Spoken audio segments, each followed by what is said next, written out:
Thank you, Tanya. If you take a moment to be in prayer with me, please. Gracious God, we give you thanks. Thanks for the privilege of being able to have a copy of this word and to be able to look at it together. And Lord, I thank you again and again for how often words written so many years ago are applicable to what it is that we live with each day. So, Lord, I offer to you now the words of my mouth, the meditations of all of our hearts, trusting that you would speak through those that we might draw nearer to you and to one another. Thank you again for the privilege of being in this place. In Christ's name, amen. It's an interesting text because it deals with a problem that has beset church for 2,000 years and obviously synagogue long before that. Probably something that has beset any religious community over the millennia. It is that problem of what happens when we begin to see rules as the end instead of a way of helping us in a journey toward a more spiritual life. This whole business about being unclean. Jesus' disciples had been rebuked for eating without washing their hands immediately before they ate. Now, this is not like you tell your child, did you wash your hands before you come to the table? This is a ritual washing that happens even if you've just finished scrubbing your hands in the kitchen sink and you've come to the table. There was a ritual washing that went as part of the keeping of the law. It's hard to imagine how some of these rules and laws began to color the way that people interacted with one another and with the religious institutions of their day. So I'm going to do a little experiment this morning. So I would ask that everyone who is able in the congregation stand. And if you can't stand, if you would raise one hand. I'm going to read a list of things, and if it applies to you, please sit down or lower your hand. In this past week, have you been exposed to blood or to someone who has been bleeding? Visited someone who is sick or in the hospital or rehab? Been to a funeral? Been to a cemetery? Cleaned a toilet or emptied the garbage? Been around the mother of a newborn baby? Eaten shellfish such as shrimp, oysters, or scallops? Eaten beef and milk and drank milk in the same meal, or had something that contained milk? Been near sheep? That one doesn't apply to anybody, but look at there. I've got the whole lot of you sitting now, right? The last item on the list, and I only got about halfway through, is if you are next to someone who is sitting or has put their hand down. These are the equivalent of the kinds of rules that had become so heavy a burden that was being placed on the people that were flocking to Jesus to hear some grace somewhere.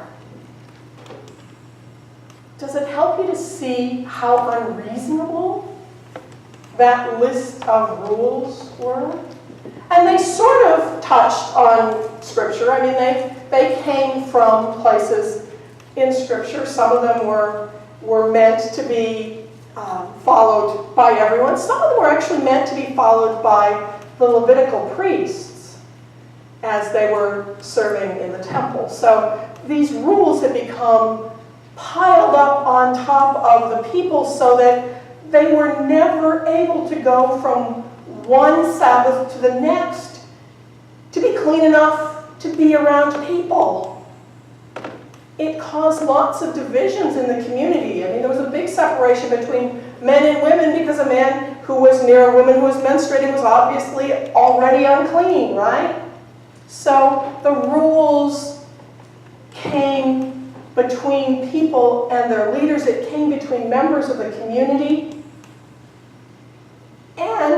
some of those Pharisees would have said that they actually came between the people and their God, because they were then refused entry into the temple because they were unclean until they made the appropriate sacrifices.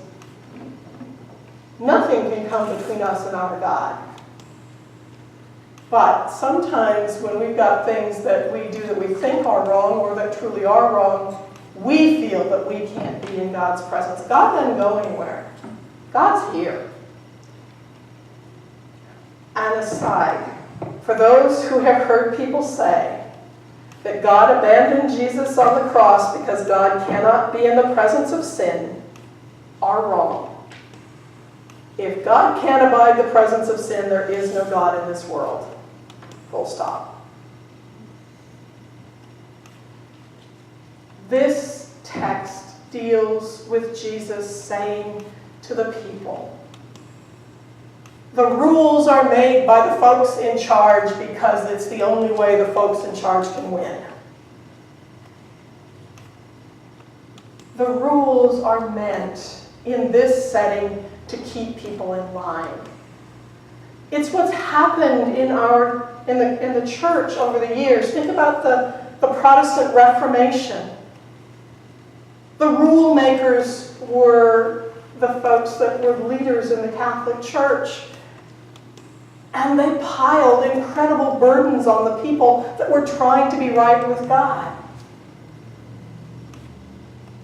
And the people rebelled. They went back to what Jesus said, and Jesus reminded them that there is grace in the midst of the hard things of life. Yes, we sin. And the definition of sin is different depending on who we are and where we are, right? But sin's definition is the breaking of relationship with another person or with God. It is that damages relationship. So, if you eat shellfish, you're not sinning. Unless you do it and have an allergic reaction and then you're doing harm to yourself and it becomes a sin, right? Anything that breaks relationship is something that breaks God's heart, and that's the definition of sin. Religious institutions have, over the years, found ways of making lists of rules to include or exclude. And if you've ever been one of the excluded folks, you know how incredibly painful that is. Because no matter how much you know with your head that somebody cannot exclude you from God, it feels like it in the moment. Being someone used to having communion all the time, to go to a church where I'm refused a place at the table is incredibly painful. Being a woman who's called to preach, to go into a church service and be told that I'm not welcome there because I have disobeyed Scripture hurts, even if I know I'm following my call. You all know things that have hurt in churches you've been in. You know the kind of rules that are made to exclude, to make a tight group. Those in power make rules because it's the way they win. I was thinking about that as I was working on my sermon last night again, and thinking about all that's going on in Charlottesville and other places in our nation, and the way that rules are made to exclude. Over the centuries, rules have been made in this nation that have excluded people based on color, on gender, on economic status. Those that wrote our founding documents wrote an incredible vision, but they wrote it in the moment, in the context that it meant white male property owners. It's the reason we've got so many amendments to our Constitution, and it's the reason we continue to have this underlying problem of how do we treat one another in this land. I think Charlottesville might just be the wake-up call we all need to remember that we are all equal in the sight of God. And starting first with our church, we have made the commitment in this place to welcome all, and we tell ourselves all means all.